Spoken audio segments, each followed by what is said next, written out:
Hi everyone, welcome back to my YouTube channel variable verse.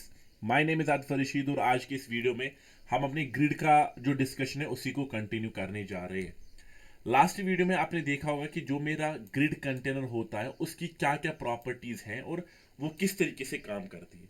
आज के इस video में हम जो ग्रिड आइटम्स हैं उन आइटम्स पे इंडिविजुअली कौन सी प्रॉपर्टीज इंप्लीमेंट कर सकते हैं वो समझने की कोशिश करते हैं। देखो, जो मेरे पास इस वक्त आउटपुट है इसमें आप देख पा रहे हो कि 3 कॉलम्स है, 3 रोज है ना। और ये एक काइंड ऑफ एक इक्वल लेआउट बन गया है। जितने रोज हैं हर किसी आइटम की विड्थ और हाइट सेम है, so on and so fourth.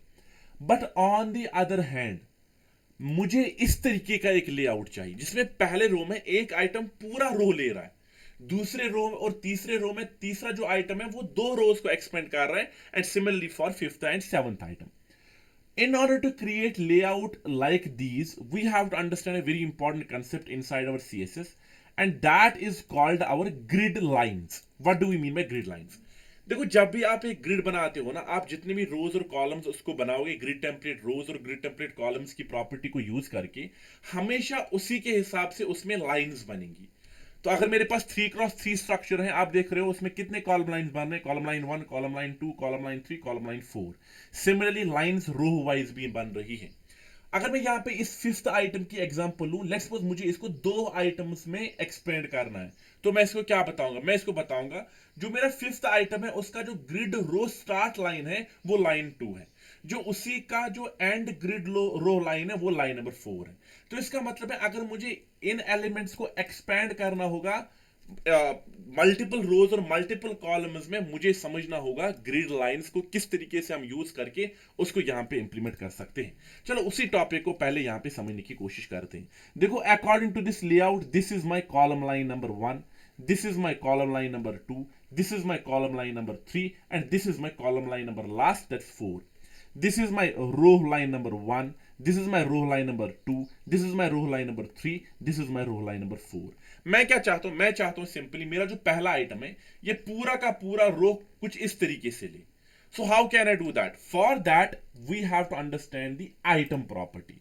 मैं सिंपली इसी आइटम को यहां पे टारगेट करूंगा, उसका क्लास क्या है, उसका क्लास है आइटम 1, और मैं यहां पे इसको बताऊंगा जो इसका ग्रिड कॉलम है। पहले उसको यूज करने से पहले मैं समझूंगा कि क्या चाहता हूं मैं यहां पे। देखो, मैं इसको पहले थोड़ा सा बड़ा करता हूं। See, this is what we want.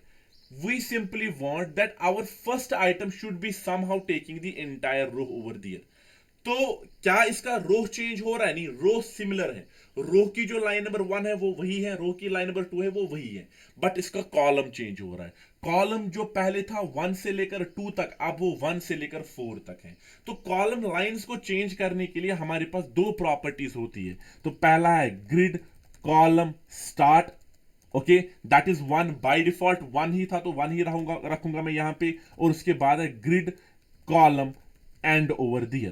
Now what is the end? End is 4 according to the requirement that we have, and you can clearly see now the element that I have now over here is expanded to the entire columns, to the entire row over there, sorry, right? I hope you have understood. In a similar way, let's suppose according to this layout I simply have to make sure that my 2 is fixed over there. So if my 2 is fixed, what does that mean? It means its row start should be 2 and its row end should be 3. Column start should be 1 and columns end should be 2 over there. You can do that as well. So you simply have to target that item specifically. तो मैं यहाँ पे जाऊंगा, मैं item 2 को target करूंगा कुछ इस तरीके से। क्या बताऊंगा?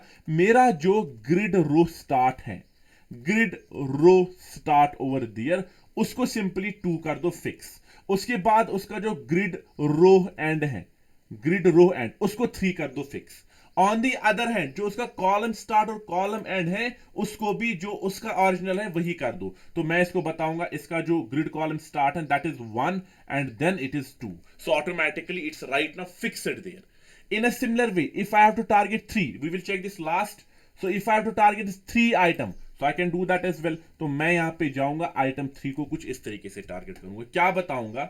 जो मेरा आइटम 3 है इसका जो रो स्टार्ट है, इसका जो रो है ये इस तरीके से मुझे बनाना है, कुछ इस तरीके से according to the example that I took. तो इसका कॉलम लाइन नंबर 2 है, कॉलम लाइन नंबर 3 है, रो 2 है और रो 3 रो 4 है। Sir no, right? That's what we have to do. That's what we have to implement over there. So I will simply copy these four properties and implement over there. So what is row start? So row start over there is simply 2. Very good. And row end is over there actually 4. Something like this. And on the other end, column start is 2 and column end is 3. So you can automatically see this is how we have our layout for the third item. In a similar way, according to the layout that we have taken in our example, you can actually target rest of the elements और आप उनको उसी तरीके से fit कर सकते हो जो भी आपके requirements हैं. So what is the conclusion of these four properties? The conclusion is कि आपको अगर एक item को individually target करके बताना होगा कि उसका row line कहाँ से start होना चाहिए, कहाँ पे add होना चाहिए, column line कहाँ से start होनी चाहिए, कहाँ पे add होनी चाहिए, you can do that for that item specifically using these four properties. Now since we are using these four properties, इनकी short hand properties भी है. चलो उसको समझते हैं. यहां पे मैं इस वाले आइटम पे वो इंप्लीमेंट करना चाहता हूं, फिफ्थ वाले आइटम पे. तो मेरे पास फिफ्थ आइटम अगर मैं यहां पे देखूं क्या होना चाहिए, इस तरीके से मेरा फिफ्थ आइटम फिक्स्ड होना चाहिए. चलो उसी को बनाते हैं. You can see row is 3, row is then 5, right. Column is 1, column is 2. Now I will simply go over there. Instead of using all those four properties separately, I will simply tell it for my item 5, use a property that's called a grid column. It will take two values, grid column start / grid column end, something like this. So instead of writing these two properties separately, what you can do is you can combine them and write the shorthand property like this, and you can simply say पहला जो value होगा ये row column start होगा, दूसरा जो value होगा ये column end होगा. In a similar way, you can also write grid row over there as the shorthand property. ये पहला वैल्यू जो है वो स्टार्ट लेगा, दूसरा जो वैल्यू है वो एंड लेगा. तो इसका स्टार्ट क्या है, इसका स्टार्ट है 3 और इसका एंड क्या है 5 है. नाउ यू कैन ऑटोमेटिकली सी मेरे पास जो 5 है वो इस तरीके से आ गया जो मैं चाहता था. तो ये शॉर्ट हैंड प्रॉपर्टीज है इन दो प्रॉपर्टीज को मिला के. I hope it's completely clear. According to the layout that we have taken example up, हमारे पास 7 ही आइटम्स है, तो मैं 7 ही आइटम्स को यहां पे रख लेता हूं. तो आपको समझ आ गया कि ये जो 4 प्रॉपर्टीज हैं, instead of writing all of those four properties separately, मैं इनको simply दो properties में लिख सकता हूं. So grid column is a shorthand property for these two, in which पहला जो वैल्यू है वो ग्रिड कॉलम स्टार्ट होगा, दूसरा जो वैल्यू है वो ग्रिड कॉलम एंड होगा. In a similar way grid row start और ग्रिड रो एंड का भी शॉर्ट हैंड प्रॉपर्टी है, that's called a grid row over there. And you can simply see the first value will be simply grid row start और जो last value दूसरा value है वो grid row and होगा. आप समझ पा रहे होंगे कि इन प्रॉपर्टीज को यूज करके मैं अपना जो लेआउट है वो किस इस तरीके से बना रहा हूं. अब इसी का एक और वेरिएशन है. देखो अब मुझे इस 7 को डिजाइन करना है. इस 7 को मैं किस तरीके से डिजाइन करूंगा, let's try to understand that. मेरे पास जो रिक्वायरमेंट है वो रिक्वायरमेंट कुछ इस तरीके से. मैं चाहता हूं मेरा जो 7 यहां पे है वो यहां से तो स्टार्ट हो लेकिन उसके बाद यहां पे आ जाए. So you can automatically understand this is my column 2, column 3, this is my column 4 over here on the extreme.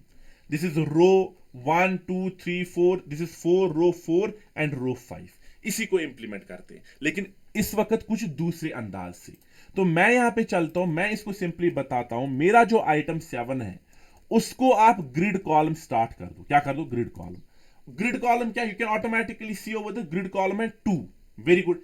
Then the grid column is 4. I can simply add 2, 4 and you can see this is how it will work. But you might see a very specific different way of implementing the same thing. मैं यहां पे लिखूंगा span 2. क्या लिखूंगा, span 2.